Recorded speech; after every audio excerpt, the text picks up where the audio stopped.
What is going on to you, crew, and welcome back to another episode of the Totally Unqualified podcast. I am Gage Hall, joined by my amazing co-hosts, Luke Rosenthal and Jake Maltese. How are we doing today, boys? Doing great. Last weekend, great, crazy draft weekend. I produced my first sports broadcast. Very stressful, but very, very fun time overall. And I called an Oswego State men's lacrosse game. I know, just big time sports right here. Yeah, absolutely. It was level of competition. Literally. Oswego State versus SUNY Brockport. It was a win, and you're in the playoff situation. They haven't been in the playoffs in forever, and they lost in the last 30 seconds, 13-12. As a Brockport alum, I did take a summer class at SUNY Brockport. Did you? I did. Wow. I did. Not physically there, but over COVID, so it was remote. But I am technically a SUNY Brockport alum. Okay. So I am. What's their mascot? I don't even know. The Golden Eagle. Yeah, I'm Golden Eagles that I die. So Yeah. That's tough for you, Luke. But the worst part about what'd you expect? The worst part about it is the last minute, as we were trying to sign off, this random lady, nobody knew who she was, came up to the press box, started tapping on the window, trying to mouth us things. It sounded like she was trying to say that she was somebody's mom, like on the team, and she wanted us to give her a shout out. We were so confused. We ended like 5 minutes late because we were scrambling. We didn't know what the fuck to say. Trying to figure out what the fuck was going on. I swear to you, it was the most random thing ever. But yeah. Why is somebody's mom trying to get a shout out? Yeah. What did you do? Like, what? Yeah, guys. And as we sign off, just want to let you know, number 33 on the Oswego Lakers, your mom is right in front of us on the press box. So big shout out to your mom, number 33. Yeah. Oh my God. But yeah. Well, yeah, I didn't have that thrilling of a weekend, but yeah, no, drafts was awesome. It was a weird feeling to walk away from a draft with like a positive mindset. Like that was that was kind of weird. A little different. Mm-hmm. It was a little different. I like it, but I don't want to get used to it because I know that can just be snatched away from me pretty damn quick, knowing the regime that's over there in Seattle. But it was a nice change of pace. It was a nice change of pace to like get the notifications on my phone about who we're drafting. I'm like, damn, that makes sense. That was a good pick. That makes sense. Oh, that was good value. What? So very nice change of pace there. And I'm excited to talk about it. I'm excited to talk about all things draft. Oh, yeah, for sure. And that's what this whole episode is going to be. We're going to talk our teams, the way that their drafts went, and then we're going to get into our favorite and our least favorite drafts from teams in the league, depending on, what they did, the value of their picks and all that fun stuff. But before we get in, and I just want to say I am ecstatic. I am more than happy to be here right now. Tyrann Mathieu is a motherfucking saint, ladies and gentlemen. So that has nothing to do with the draft. So I'm just going to get that out of the way. You manifested that. You manifested that. I did. My name on Twitter, my name in Discord, signed Matthew, and I've been talking about it for a while. It happened. Yeah. Everything that He's I wanted back home. happened. He is finally for a pretty decent price too. 3 years, 33 million, 11 million on average. That's not even top 10 for safeties in annual salary. So yeah. Listen, he's still a top safety in the league too. Yeah, for sure. Yankees are currently winning, by the way. They scored a run. 3-2. I need them to score another one for my lay, but okay. We'll see what happens. For my lay. So Gage, did Mickey Loomis call you up personally to thank you for that signing, or yeah, completely ignore you? Casual. Well, he didn't have to call me. He just shot me a text real quick. We talked throughout the day anyway. He's like, "Hey, what should I do?" Busy here? Guy. Yeah. He's like, "Hey, what do you think I should do?" I'm Gage, like, not Mickey. Gage, not Mickey. Gage is busy, not Mickey. Yes. Mickey has all time. Yeah. Hey, dude's blowing up my phone constantly. Yeah. I gotta find time to send texts. Little annoying, my isn't work it? and stuff. It does get a little bit old. It's like I can't give you all the answers, my guy. I know. You know what I mean? Do your job. Do your job. Yeah, please. That's all I'm asking. But before we get into all things Saints draft, Seahawks draft, Packers draft as well, we do have a guess that player per usual. I have the player ready, so whenever you guys want to start rattling off some questions, let's do it. Were they just drafted? They were not just drafted. Have they committed a felony? Not to my knowledge. Okay. All right. Okay. That narrows down a way larger portion of people narrow it down. than you think. Did they just get suspended for the first 6 games of the 2022 NFL season? They did not. Damn it. All right. Man. Let's get this. All right. AFC? Currently a free agent. Free Oh. agent. What? Currently a free agent. Is it Julio Jones? It is not Julio Jones. When was what was the last conference they played in? AFC. AFC. Okay. Did they play last year? They did play season? last year. AFC North. They were in the AFC North. Okay. Steelers. Steelers. Not Steelers. Ravens. Browns. Jarvis Free Landry. It is Jarvis Landry. Oh, with shit. 12 Good seconds shit, to Luke. spare. Thank you. Good shit. Juice Landry. And on the topic of, me manifesting Tyrann Mathieu, my name, ladies and gentlemen, has now changed to sign Jarvis. Okay. I don't really want that though. Like, I mean, him or Odell would be lovely. Okay. All right. You're going with a more realistic option there. Either way, both of them are going to cost a lot of money. Well, if we yeah. we can get them for a decent price, is the little tidbit that comes Yeah. after that. I'm not trying to sign him for a ton of money. Yeah. You're looking for the hometown discount. They're both from sure. Louisiana. So I'm looking for the Tyrann Mathieu package. yeah. Exactly. Just bring all the guys home. All right. Yeah. Bring all the former LSU players back. Were they all, teammates at one point at LSU or no? Yeah, I think they were. They were. Because Tyrann Mathieu was 2013 draft, and then Odell and Jarvis were 2014. So they had to be. Yeah, that makes sense. But yeah, it's about that time, boys. We're going to get into all things draft here. We're going to talk about each of our teams and the way that they drafted. So Luke, I think we'll start with you here because you were just saying before we started recording that you've kind of come around on the Packers draft and feel a little bit better about it than you did on draft night and all that stuff. Yeah, so give us a little insight on that. And if you guys caught our live stream on TikTok, you knew I was very not happy with the Packers draft. Not so much because of the players that they selected, but because of the players that the fucking New Orleans Saints selected, both of which I wanted on the Packers desperately, especially Trevor Penning. That one's going to hurt forever. I really hope he's a good player in this league. So I can, I hope. Yeah, of course. But yeah, Packers go Quay Walker and Devontae Wyatt with their first 2 picks in the first round. I like the Devontae Wyatt pick. Packers fans, including myself, have been clamoring for them to get help on the D line. Someone help out Kenny Clark finally. And they got him. They got their guy who I think is the best interior pass rusher in this draft.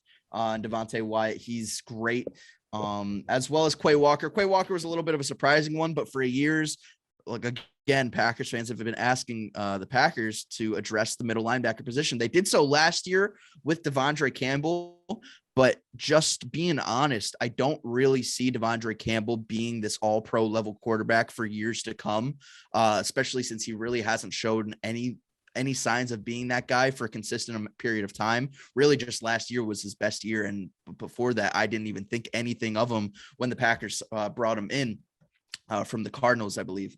But the whole media is going to say the Packers had a terrible draft because why? They didn't draft the first round wide receiver. They didn't have to because they traded up all the way to 34 to take Christian Watson, who I would have liked George Pickens personally, but he has some off the field issues and on the field issues, just like temperament and attitude, which teams didn't love, but he ends up going to the Steelers. The Packers don't have anybody with temperament issues on the roster. Never.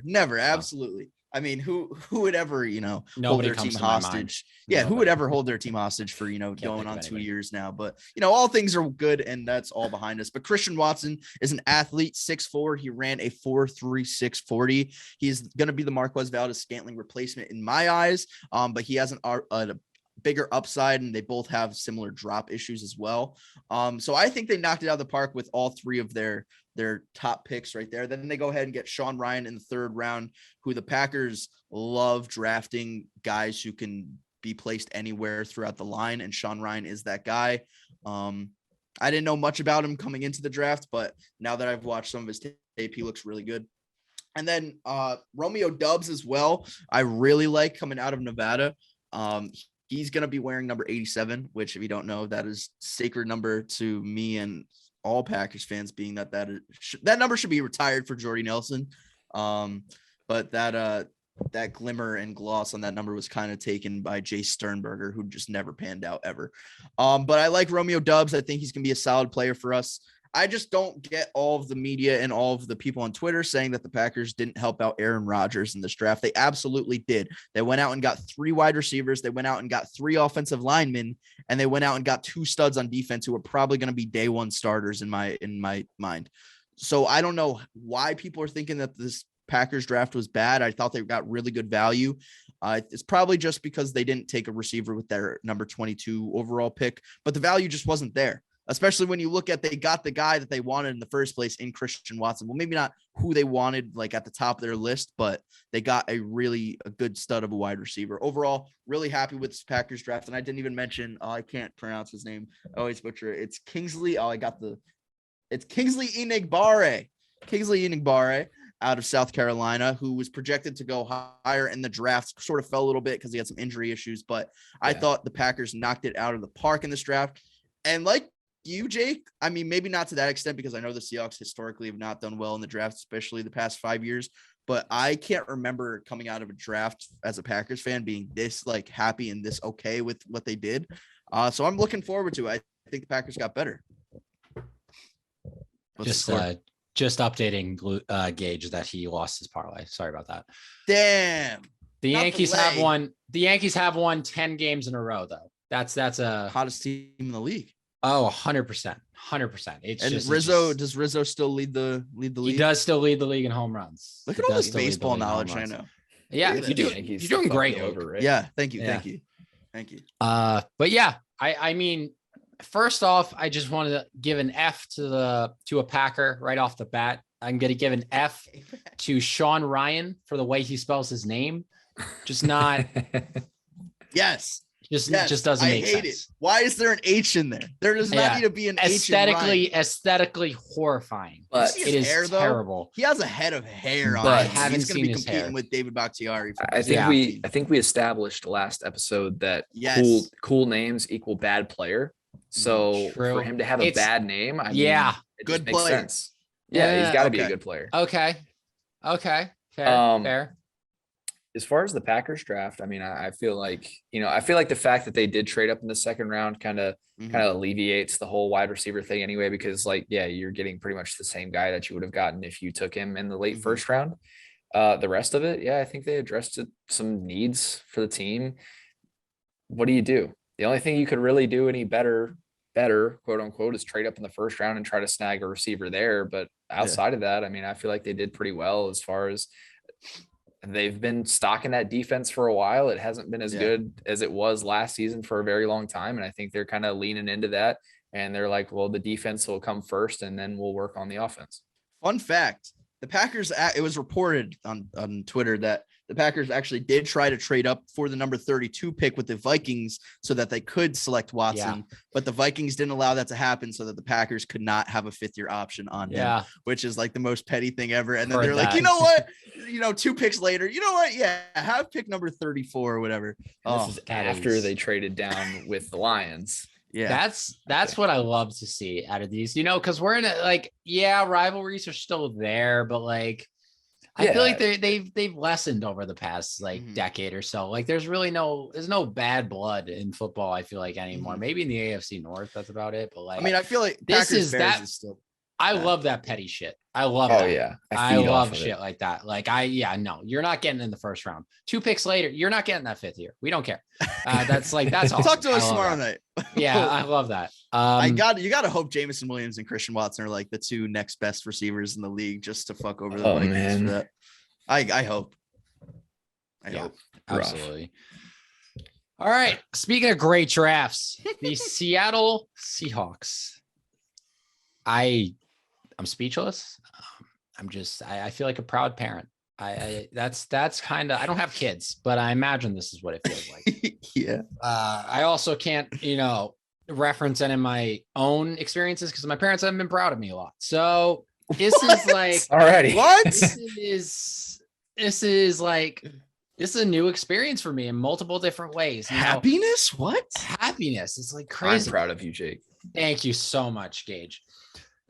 First off, let's start with the first night. Charles Cross at number 9. We had mocked there in our totally unqualified draft. Absolutely. What Luke is saying is basically we're better than every GM in the NFL. Yes. 100%. But They didn't overthink it. They didn't overthink it at number 9. They didn't. I had seen some wild mocks there over the past, like in the first like 1.0, 2.0 mocks that were coming out. Pretty vanilla, pretty much what happened actually.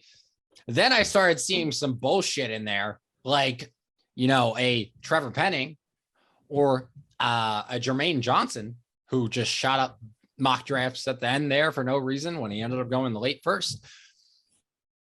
I've seen Malik Willis there, who now we know didn't go into the 3rd round, shockingly, that's crazy. Which is wild. That's a big miss by the media. Yeah. So I'm just happy the Seahawks didn't overthink this. They went for the need that they've always needed since they won the Super Bowl. They got Charles Cross, who's one of the best pass protectors in the draft, coming out of a Mike Leach system, who literally throws the ball every chance he gets. So he can pass protect. Mm-hmm. He's also a good rumble. They said that he's a good run blocker. He said he likes run blocking more than pass blocking. It's just that in the Mike Leach system, you ain't really going to run block a lot. So he wasn't able to show it. It's kind of like a Micah Parsons situation last year, but he's like, he sucks in coverage. He was never in coverage. Like, well, how are you going to judge that? And then they come back in the 2nd round, back-to-back picks, Boye Mafe, edge out of Minnesota, who people are calling 28 years old. He's 23. He's 20. Who's calling him 28? You should have seen Seahawks Twitter. They were livid over this dude's pick. Elderly. Yeah, they were livid over this pick for the sole fact that he is 23. They were like, this guy's basically got like Medicare at this point, Medicaid, or whatever the fuck the elderly one is, Medicare. At this point, it's like, dude's 23. He's 23. Like, calm the fuck down, relax. Okay, he's fine. He's got super talent. He's very talented. If this wasn't as deep of an edge rusher class as it was, he might have been a 1st round talent. There were a lot of mock drafts that had him go at the end of the 1st round. So I think it's a day 1 starter too. Absolutely. Fits our system perfectly. Fits the 3-4. Going to be a beast for us. He is a great get off. Then we come back-to-back pick, 2nd of the back-to-back pick. This is the one that all the fans wanted to be a quarterback. And it was none other than Kenneth Walker III, the first curveball in the Seahawks draft. And, I backed off a little bit. I was like, what are we doing? I had a little relapse. I had a little relapse moment there. I was like, oh no. This is, here we go again. That was what I was feeling. I was like, oh no. I sat back. I thought about it a little bit.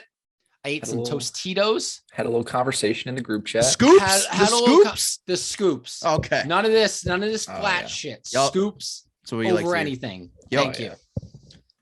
Perfect level of salt to perfect ratio of salt to tortilla. Yes. Just unbelievable ratio. Moving back to Kenneth Walker. I ruminated. I ruminated on it. I sat back. I marinated in it. I marinated in the pick.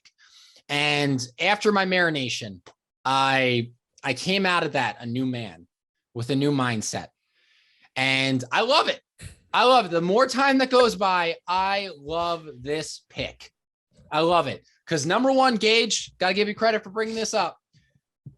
The first thing that went through Seahawks minds and a lot of football fans' minds is, why the fuck would they do that? If they have Chris Carson, Rashad Penny, both we know has potential to rush for 1,000 yards. Chris Carson's done it before. Rashad Penny, one of the best running backs in football, 2nd half of the season. Why the hell would they draft Kenneth Walker? Well, Gage, thank you for bringing this up. They can't stay on the fucking field. Let's get that. Like, nobody, I had to respond to so many comments on Twitter and be like, do you think Chris Carson, by the way, has a serious neck injury? He might retire from football. Yeah. Altogether. Like, they don't know. Like, that is actually up in the air right now. He might just retire from football. So then all you got is Rashad Penny. And Rashad Penny, you want to bet your season on Rashad Penny? I love Rashad Penny. Monster last year. Absolute monster. Most like breakout player of the year, in my opinion.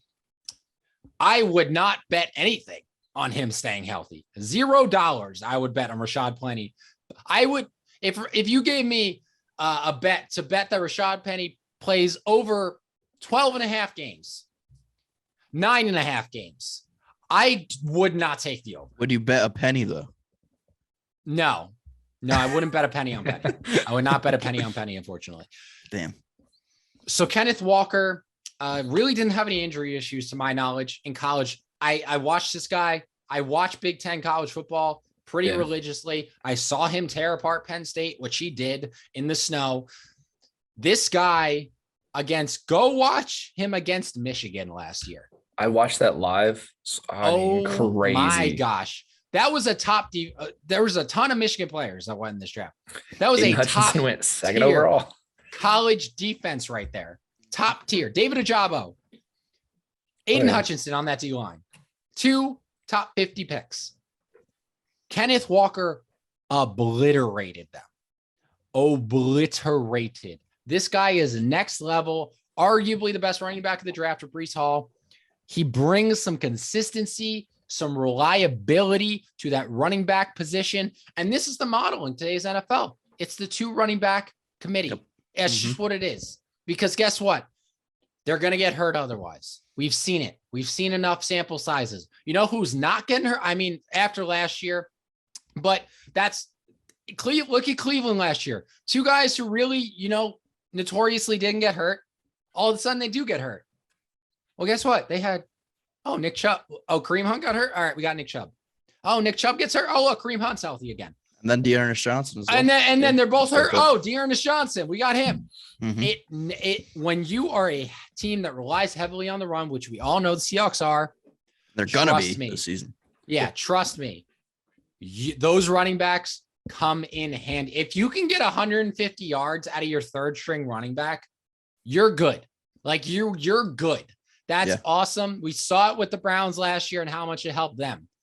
They didn't have a quarterback in the game Dearness Johnson played, and he tore that shit up, won them the game, won them the freaking game.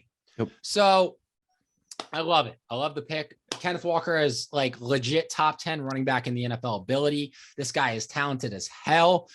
He really wasn't on the national spotlight because of his time at Wake Forest, which if you watch any Wake Forest film, you would understand why he didn't do a good job running there because their scheme is weird as fuck. They literally have the ball in the running back's like hip for like 5 seconds before they let it go. Just go watch any Wake Forest snap. It's fucking weird. Anyway, I love the Kenneth Walker pick, and I'm going to speed through these last couple picks. Abraham Lucas, legit pass blocker from Washington State, going to be our right tackle starting game 1. Love that pick. 2 tackles in the top 75. Can't get better than that. Come back 4th round. Kobe Bryant, not that Kobe Bryant, but you know what? He wears number 8 and maybe he can be just as good one day. That's a lot to put on him. I don't know. That's a lot to put on him. Yeah. Lot to put on him. Maybe I back off a little bit there. Maybe I'm just getting a little overzealous there. Great name. Great name. Yeah. Jim Thorpe Award winner, which voted best corner in the nation when he had Sauce Gardner on the other side of him. That says something to me. Now, Sped yelled at me in the chat for saying that, am I actually saying that just because he won the Jim Thorpe Award, that he's going to be good? I'm saying he won the Jim Thorpe Award. That probably means he's not going to suck. Call me crazy. Look at the list of players that have won the Jim Thorpe Award. Very few have just been atrocious in the NFL. Mm-hmm. There's a couple that didn't work out, but we're solid. For a couple of years. So I promise you this kid's got all the talent in the world. A lot of Seahawks fans were pissed. They were like, Woolen was on the board. Tariq Woolen was on the board. How dare you go Kobe Bryant? Well, guess what? They swoop back in the 5th. And guess what they do? They grab Tariq Woolen. The human freak of nature. The UTSA road runner that lives up to that mascot. 4'2", 40. 6'4". Are you fucking kidding me? This guy is Calvin Johnson if he ran 4'2". Like, that is insane. Now, he doesn't have the frame that Calvin Johnson does. So that was a little bold. But, he's a Julio Jones-ish. Imagine Julio Jones ran 4'2". He runs 4'4". Imagine Julio Jones if he ran 4'2". That's Tariq Woolen. But he's a corner. Converted wide receiver to corner. We had some success with a guy in the past. His name was Richard Sherman. I don't know if you've heard of him in a similar situation. But if you're talking about a molding clay, this guy is as freaking perfect of a clay to mold that you can ask for. He's got everything. He's got all the traits. Happy about the way we went with corners. Then we come back. Tariq Smith, edge at linebacker out of Ohio State. Didn't know much about this guy. Asked Sped. Sped said he was his 40th ranked player in the draft. And that told me all I need to know. Super excited about him. Should solidify the position there a little bit. Bo Melton, Tariq Young, some wide receivers in the 7th. Got some good potential there. These are just kind of, when you get to the 7th round, just draft an upside, guys. Just upside. These were kind of, the little in case chips, in case Tyler Lockett were to get dealt with. Let's take a shot on one of these guys. Maybe I have a tidbit about Bo Melton. Go ahead. In Madden yesterday, as I was drafting the Packers, Here we go. Draft class. Of course. Christian Watson was not in there for some reason. I had to draft Bo Melton and turn him into Christian Watson. So if his career pans out like anything, like my Madden player for Bo Melton, he's gonna disappear in the NFL. Oh, so not looking great. Damn, I was really hoping. Yeah, I thought that was going a totally different direction. 2,000 yards receiving, broke some records. No, did not go. Yeah, it's not go as I thought it was gonna go. Yeah. So just throwing that out there. That's fine though. We can take a disappearance from a 7th round receiver. That's fine. Yeah. Any of y'all ever heard of Kenny Lawler? Nope. Perfect. He didn't affect the team either. Sick. Okay. But yeah, overall, a lot of people like the draft grades. I couldn't believe the draft grades that people are giving this. What would you grade your draft? I would give them on a scale of 17 stars. I'd give them. No, that's not a grade. That's A, B, C, D, E, F. Not E. There's no E. Okay. I give them. I'm not in school anymore. Haven't been. It has been a while. Yeah. I'll give them an A-. I'll give them an A-. Because I loved it. Like I loved their draft. Was it perfect? I don't think so. I think they could have gone center instead of Tariq Smith. No, they did. They got my guy Caleb Elby, inviting him to rookie undrafted. Minicamp. Yeah, undrafted Caleb Elby getting invited to rookie minicamp. He is our future, of course. Love that. But no, like they could have gone. I would have liked to see them address center instead of Tariq Smith. Yeah, with Donovan West. Donovan West. He was a beast. He was a monster. I think he was just picked up today. I can't remember who snagged him, but undrafted. He went undrafted. Yeah. Yeah. Shocking. Maybe there's something there we don't know. Maybe. But just overall, really happy with this draft. I give it an A-. I mean, this is the best draft I've ever seen out of the Seahawks. It really has. And I tweeted this out. In 5 years, we could look back on this draft class kind of being what the 2017 Saints were.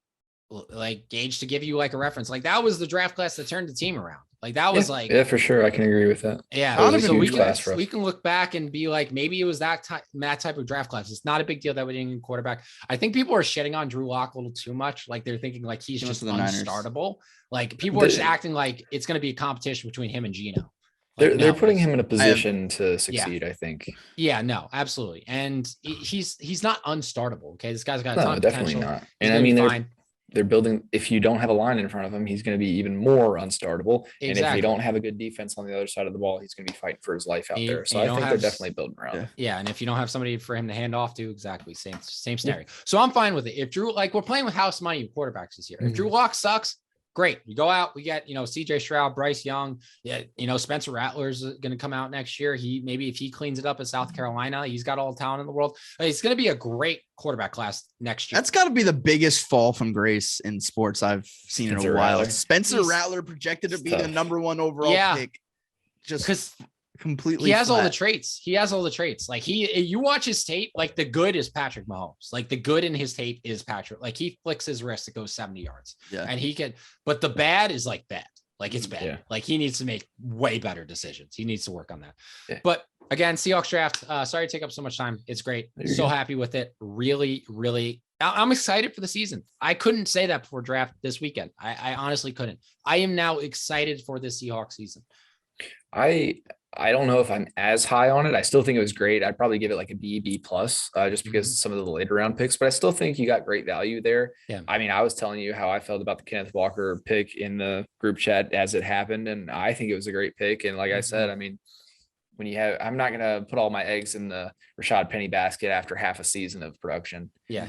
So I like it, but now just like you were just saying, coming up on the season, I was like, oh man, I don't know what we're going to do. I don't know what we're going to be capable of doing. But after this draft, after these past few days, man, I'm feeling some type of way. Yep. We had a hell of an offseason, boys. Yep.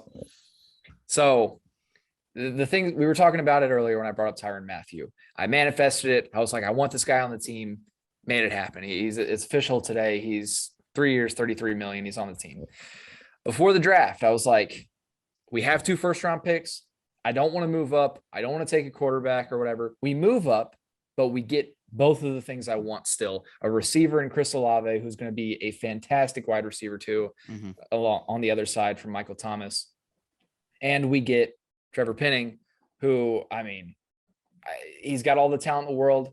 His aggression makes me a little bit nervous just because I've watched us be the most penalized team in the league before, and I don't want to see it happen again, but I think he'll be fine. We've got great coaching staff. He's got great guys on the line to help him, coach him up. I mean, Ryan Ramczyk on the other side, the guy's phenomenal. So I love those picks. The later rounds, not so much. I think it was a series of reaches, but it's fine. I mean, it was mostly depth that we were going for here. And the third, we go with corner out of Tennessee, Alontae Taylor. Madden legend for me, another one. I don't know a ton about him personally. I saw that he had a career high in tackles last year. Like I said, it's mostly going to be depth. I mean, our secondary right now is pretty much set at what it's at. We've got Marshawn Lattimore. We've got Paulson Adebo, who his rookie season played very, very well. And then in the slot, we're going to have Chauncey Gardner-Johnson, who, I mean, he's been phenomenal for us as well. And then at the safety position, obviously Tyrann Mathieu. Marcus May, I think, is still like a borderline top 10 safety in the league. Guy, you had Marcus May. Yeah, for cheap too. I mean, we're not paying these guys much, and they're just flocking to us. But so that was a decent pick. I don't think he's going to see the field a whole lot anyway. And then our other picks weren't until later. I don't think we had another pick until the 5th. We took linebacker DeMarco Jackson out of App State, pretty close to home for me. I didn't know a ton about him, but apparently he's pretty solid. He was pretty solid for them.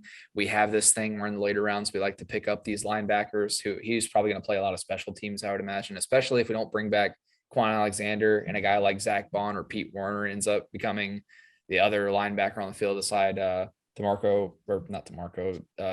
Demario Davis. Yes, Demario Davis. He was the Sun Belt Conference Defensive Player of the Year last year. Yeah, so definitely solid. Definitely didn't get a lot of attention being, in that conference. App State has been good for a little while now, so they produce some great players. You usually see 1 or 2 come out every single year, so I'm confident that he can be a good pickup for us. And then Jordan Jackson, defensive tackle out of Air Force. I don't know a ton about him either, but he is going to be depth, just like all the other guys. Yeah. We're not expecting him to do a whole lot. We're expecting him to come out and help out the O-line for any potential injuries or anything. We've still got a great group between Cam Jordan, Marcus Davenport, David Onyemata. There's just a bunch of guys there. This defense is looking so, so good. We came into the offseason negative $70 million in cap, and I genuinely think we went from that to a better roster than what we had last season. That's genuinely how I feel about it. I got everything I wanted this offseason. The only thing we could potentially add is maybe another receiver, but that's if the money's right. Otherwise, I think we'll still be fine. I mean, our receivers that we have or that we had last year at a wide receiver 3 position, pretty solid. I'll take the production out of those guys, whether it's Marquez Callaway or Traquan Smith or whoever. But Michael Thomas, Chris Olave, I think are going to light it up. I'm excited for Jameis to get back on the field. A lot of people, I think, were expecting us to take a quarterback, even if it was in the later rounds. Didn't happen, and I'm not mad about it. Jake was just ranting and raving about next year's class, and I think they're going to be phenomenal. If for some reason things go sideways, there's guys available. We could potentially make something happen, but I'm not worried about it. I have faith in Jameis. Yeah, I think the Saints had an A+ draft. They got 2 of my favorite players in the draft, probably my top 2 favorite players in the draft, and Olave and Trevor Penning. And they filled their positions of need. I think the Saints put themselves in a position to legitimately contend next year, and not just in the NFC South, but in the NFC. I think you're looking at a really solid, at least I'd say a 10-win team. I'd say probably about a 10-win team just looking at it right now. Obviously, a lot of other things have to fall into place, and free agency still isn't over. I mean, you don't have to field a team for another 4 months, but the Saints, there's not many teams that I've seen, in my day, recover this quickly and this efficiently from, having such a big huge cap hit and being in cap trouble like they were, like you said, $70 million over. Yeah, I think the Saints knocked it out of the park with this one. And I'm glad that they didn't reach on a quarterback as well, because I really liked what I saw out of Jameis last year. I mean, I saw it firsthand in week 1, just how like good he was. And he had that unfortunate injury, but now he's actually got guys to throw to. Yeah. And Michael Thomas comes back healthy. You address the safety position. I think the Saints team is looking really solid going into next year. You guys had a great draft. There's not much more for me to add. It's just always solid. It's always solid out of the Saints. I can't remember the time you guys had a bad draft. I can't. Yeah. So, I mean, like you brought up 2017 earlier. That's the last time I was probably this happy with a draft. And this feels great. I'm absolutely loving this offseason for us. Can't wait for the season to start now, when before it was questionable for sure. Mm-hmm. All right. So I guess we're going to move on from our personal teams now, the teams that we're fans of. And we're going to get into some teams that we're not fans of, but we're fans of their drafts. And then after that, the complete opposite end of the spectrum. Like these teams just had horrible drafts. We don't know what to think of it or what the hell they were doing. But Jake, since I started with Luke on the last one, I'll start with you on this one. What was your favorite draft or your favorite class? Other than the Seahawks. This one's like, I don't think this is tough. I got to go with the Jets. Yep. And I got to go with the Jets. I love it. I love every little thing that they did. Yeah, I couldn't believe who they were taking. I was like, holy shit, they took him. What the heck? Like, it's so weird to see it out of the Jets, but they had an insane couple of days. All right. The first round, get the best corner in draft, solidify that. Sauce Gardner. Bam. Awesome. Come back in number 10. Grab arguably the best receiver in the draft, and Garrett Wilson. Solid. Oh my God. They're already off to a great draft. Then they trade back into the first round and grab Jermaine Johnson, who, again, like I mentioned earlier, was shooting up mock drafts. Like people were in love with this kid out of Florida State. And I think he went for more of a value where he deserved to go in the late first. For sure. But he's got all the talent in the world. He's a freak. He's great. And then day 2, you think it can't get any better. They come back. Guess who they grab? Oh, Breece Hall. No biggie. Are you kidding me? Are you kidding? Like they get Breece Hall to pair with Michael Carter, who had a very solid rookie season. I don't think he got enough credit for how, good of a running back he really was. He was just behind a terrible Jets O-line. He was great in fantasy. Jets offense. Exactly. Great in fantasy. He's a great third down back. Mm-hmm. Like he catches everything. Oh yeah. So maybe they're looking at him to put them in that role and kind of let Breece do the early down work. That would kind of make sense to me. You said earlier we're heading in that direction of the 1-2 punch in the NFL, and that's what they got. Yep. And then they come back. Jeremy Ruckert, great tight end, Long Island boy. Shout out, although you did go to Ohio State, so you're semi-dead to me. Great tight end. Kind of in that top 4 tight end conversation in this draft. Really just great all around player there. And then they come back, they get some O-line depth and an edge. And it's just everything that I mentioned, those first 5 picks, like you can't get better than that. Like they addressed, the Jets had an insane draft. Like this is a franchise altering draft. It really is. Joe Douglas is doing an amazing job. We've all heard how many, coaching and regimes have we been through with the Jets in our lifetime? So many. Yeah. You kind of just, it's kind of just background noise when they say they're going to turn this ship. We're going to right this ship. We're going to turn this ship around. Yeah. Okay. Everybody said that. Everybody since Rex Ryan was the last guy to actually kind of right this ship. Yeah. They're showing it. They're proving it. Actions speak louder than words. They are proving it every single time they get the chance. They really are. Jets fans should be excited, not that delusional excited that they usually are. They should be actually legitimately excited. And it's good. Bright future. That's the first time in my lifetime I've ever said that about the New York Jets. Bright future right now for the New York Jets. Yeah. Sure. Don't be surprised if the Jets are good sooner rather than later. Yeah. I mean, it all kind of depends on how Zach Wilson develops, but they're doing everything. I love him too. I think they're doing everything in their power to put the pieces around him offensively and defensively for him to just pan out and just be one of the best quarterbacks in the league.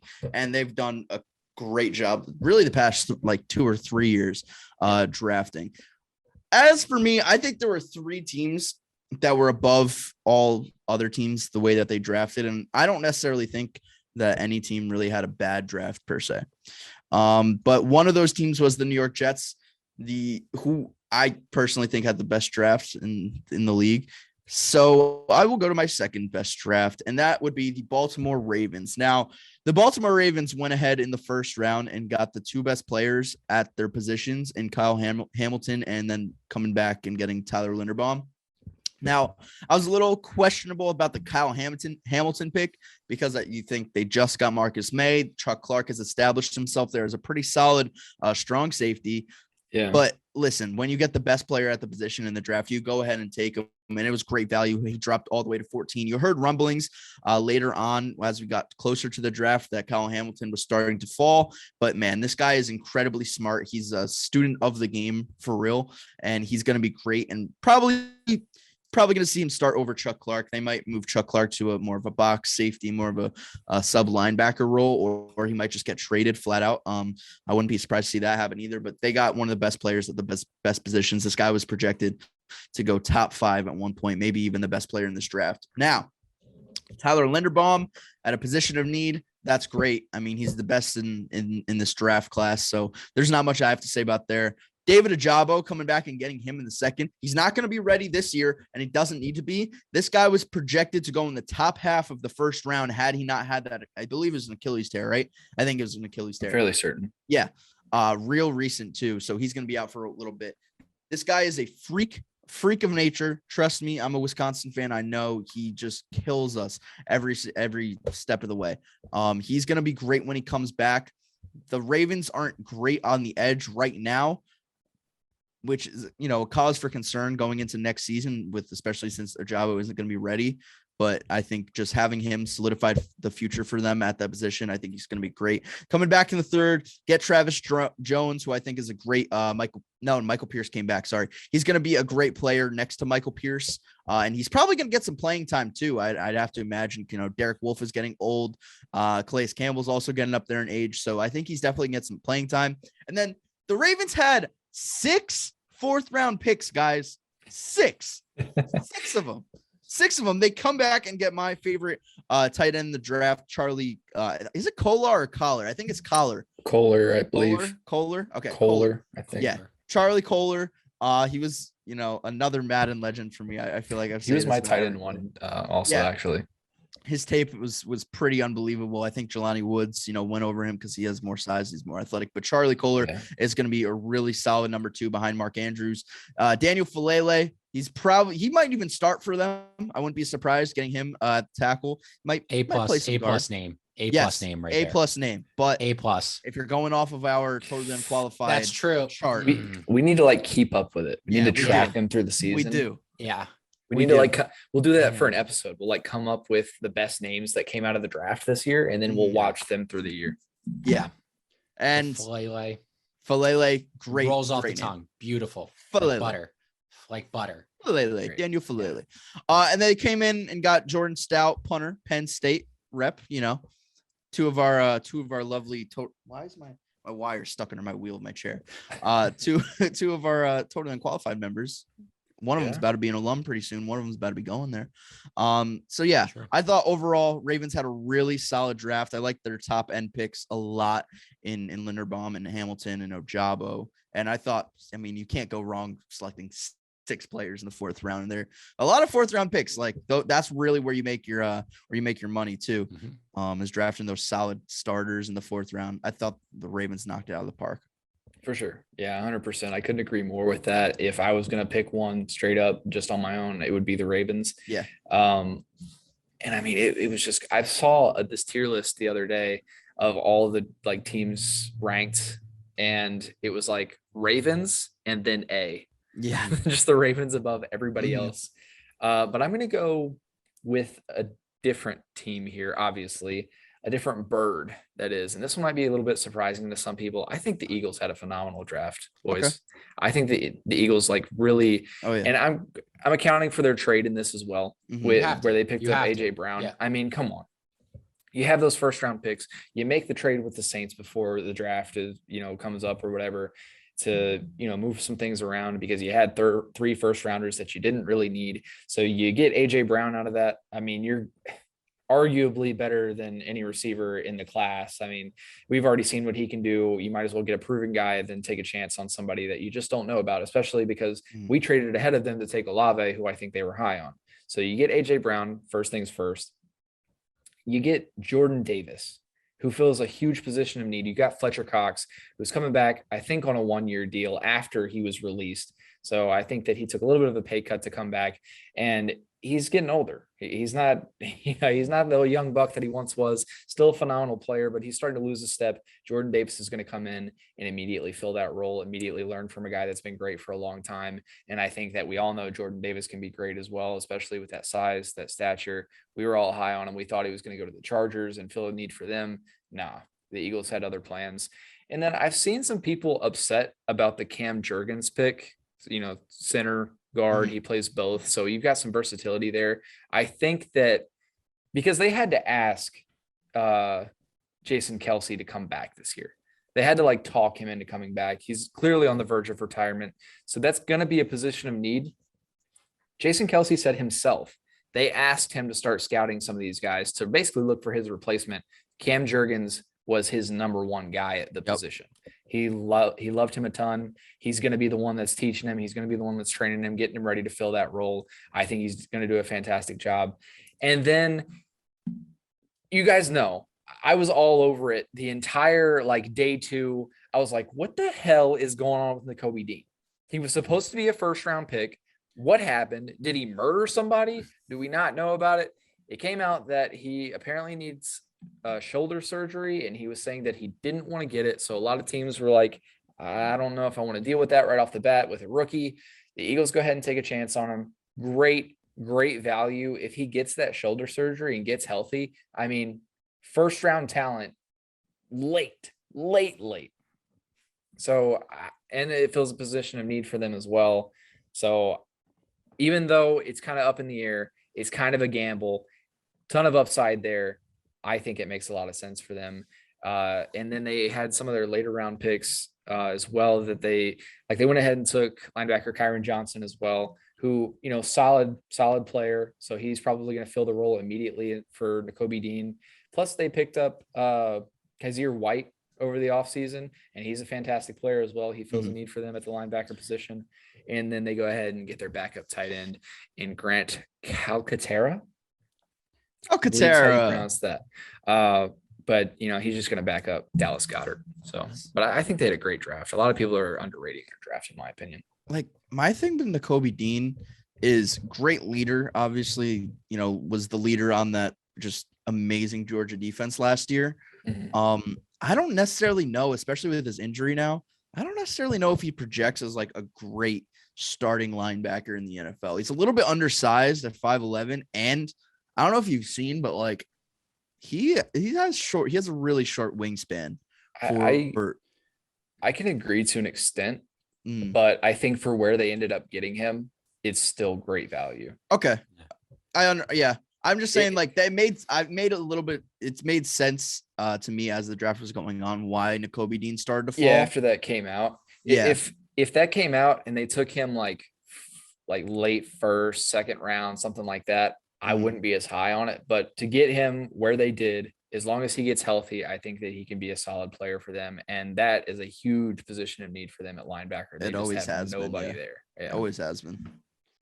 All right. That was all of our favorite teams drafts from this past draft. I mean, this week has been crazy. Now we're going to get into some of our least favorites. We're just going to go through them real quick. Not going to shit on anybody too hard and kind of isolate some of our fans listening at home. But Luke, if you want to start us out with this one, what was your least favorite draft? It was the Indianapolis Colts, guys, which is weird because the Colts have been historically, especially over the last decade, have been historically really, really solid in the draft. And I don't necessarily hate the players that they drafted. I thought Alec Pierce was pretty solid value. They didn't pick until the second round anyways. And then getting Jelani Woods was really solid after Jack Doyle had just retired. So I think Jelani Woods is actually maybe the best tight end in this draft, but I like Charlie Collar as well. I don't like it because they got fleeced by the Eagles and in that Carson Wentz trade. And what do they get? Not a first round pick. That one going to the Eagles. And now the Eagles have AJ Brown because of it. So I didn't love it for that reason alone, pretty much. I thought, I mean, it's Howie Roseman. Howie Roseman's going to do Howie Roseman things. But I think the Colts, for me, had one of my least favorite drafts. I can agree with that.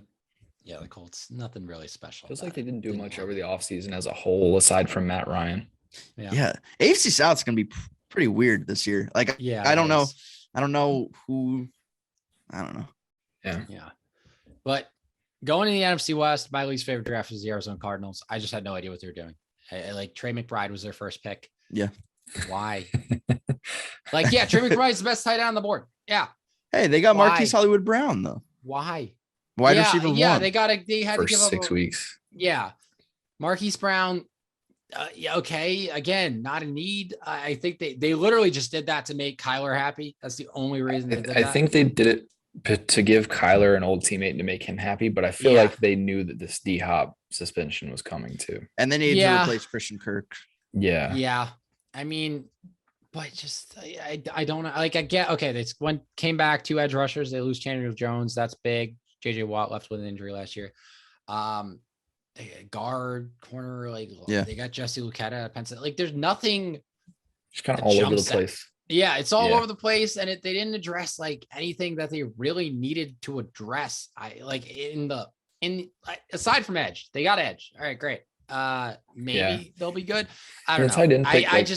I'm so pent up on why Trey McBride was your first pick. I just don't understand. Like you have Zach Ertz, and I get that he's older. You have Max Williams is a good backup. Trey, Trey, out of everything this team needed a lot. This team needed a lot, especially on the offensive line. They did address it later in the draft, but not nearly early enough. As a whole, it's a bad tight end class. You could have waited on it. It was a pretty good. You could have gotten much later. You could have gotten somebody that was probably a step below one of the guy, Trey McBride. So for sure, I feel like they needed to come in this draft. Interior offense, any offensive line, just any offensive line, address it early. You needed that. We all saw the playoff game with the Rams last year, how much Cowher was getting sacked. It was bad. It looked like they had tissue paper for an offensive line during that game. Like it was bad. It was horrendous. And they didn't address it. I don't know when what I'm looking at now. Day 3, day 2. I don't know when they addressed it with Lecitus Smith, Lachesis. I don't know. Jesus.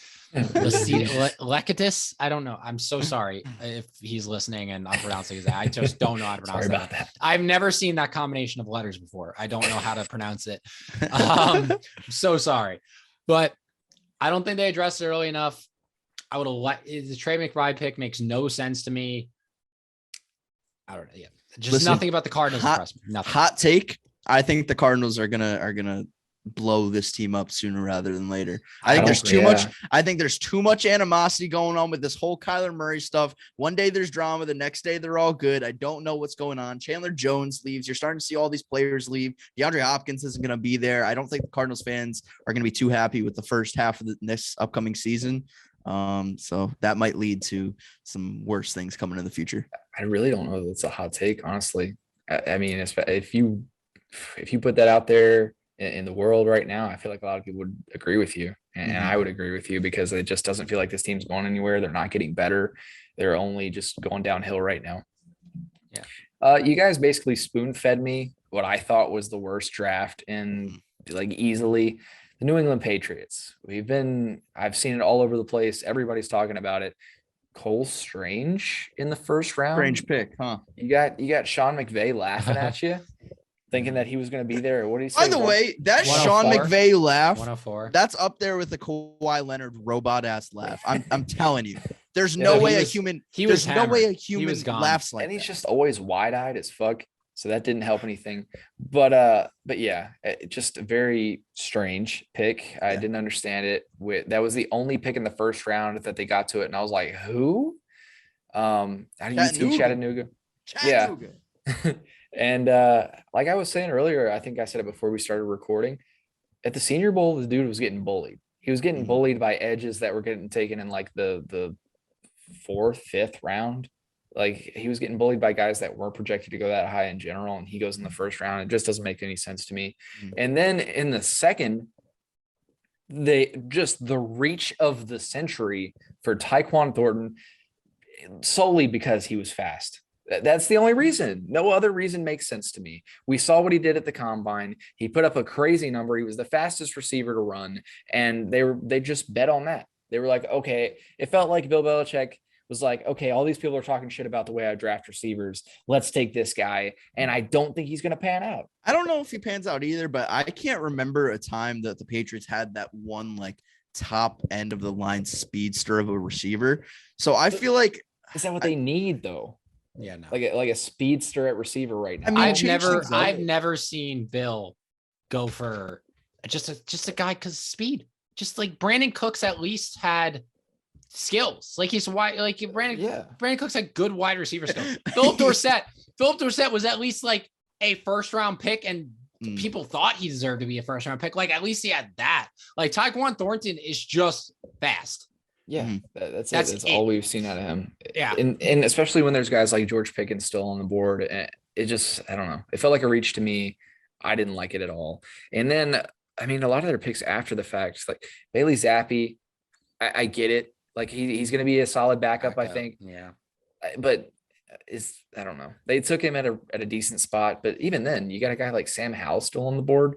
I think you guys know how I feel about Sam Howell. Here's what I think with that, Gage. I think they might have thought to themselves, Sam Howell wants to be Sam Howell is that going to threaten Mac? The last thing you want to do is have your QB1 worried, looking behind them, eyes on back there. I think Mac has his place solidified. I mean, brought his team to the playoffs, Pro Bowler. I get the thought process. Like Bailey Zappi, you bring him in and he's expected to be a backup. Exactly. He's not expected to compete for the starting spot or anything crazy.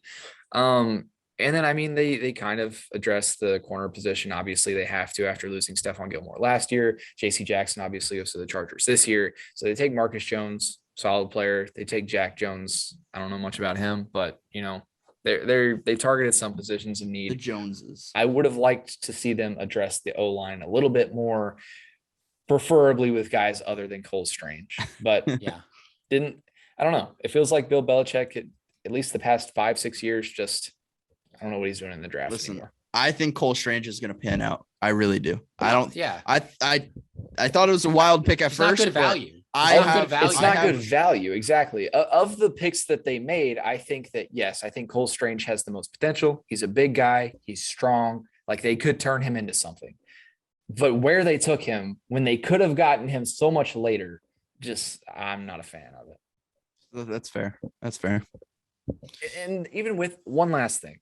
With the Tyquan Thornton pick, they traded up for him, by the way. That wasn't just a pick they had. They traded up to take him. Yeah. I hate it. I hate it so much. I don't like it. Yeah, I definitely. I'll never doubt a Bill Belichick corner selection because that's just stupid to do that. Like the corners, like Bill always finds corners. He always do not doubt Bill Belichick when he drafts corners. Him with besides Cyrus Jones. Besides Cyrus Jones, you remember him at Alabama? That was he got Bill got Cyrus Jones the second round. Holy shit. Yeah. He wasn't nothing. You can't hit on all of them. You got to fail a couple of times. You got to, at least. And I just feel like, cause we all know there's such a different player that they suck everywhere else. But if they get signed by New England, everybody gets that little jolt in their stomach. Oh shit. Something. Yeah. Oh no, he went to New England. Oh fuck. Like when Rex Burkhead went to New England, everybody was like, fuck. That was everybody's reaction was like, shit, that's the perfect spot for him. Fuck. I feel like with how these draft classes have been going for them, it's I feel like he's starting to lose that. It's starting to dwindle. He might. It's Bill is on a bill. I'm starting to understand why Bill O'Brien was a GM the way he was. Yeah. Because Bill Belichick is literally the same. Oh, yeah. Yeah. It's just that Bill Belichick has 6 Super Bowls, so nobody pays attention to what he does as GM because he keeps winning. He just keeps fucking winning. Yep. Which, I mean, winning solves all. Winning solves everything. True. Bill Belichick, Sped even admitted it. He's he hasn't been a good GM since 2013. Which crazy. Yeah. He's a Patriots fan. Yeah. He's literally a Patriots fan. It's been 8 years.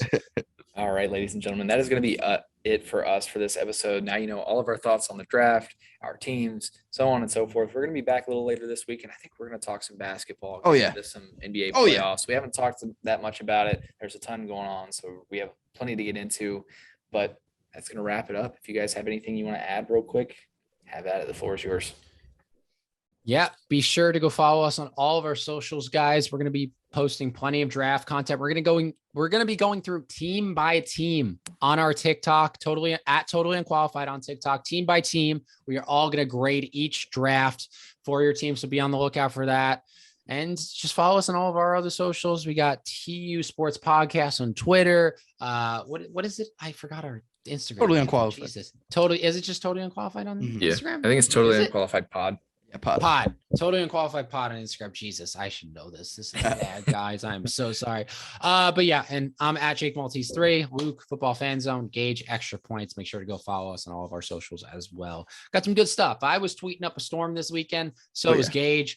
Luke tweets about his broadcasts, which are awesome. So, you get a little peek into our personal lives, how we are as people, so go check that out. Yeah. And if you're listening to us on Spotify or Apple Podcasts, make sure to leave us a rating and review. It would be greatly appreciated and helps us, gauge how we're doing on our content. And so we could produce you guys some better stuff. So with that, we'll see you guys in the next episode. Joel Embiid is a bitch. Remember that. Go Hawks, baby. Woo!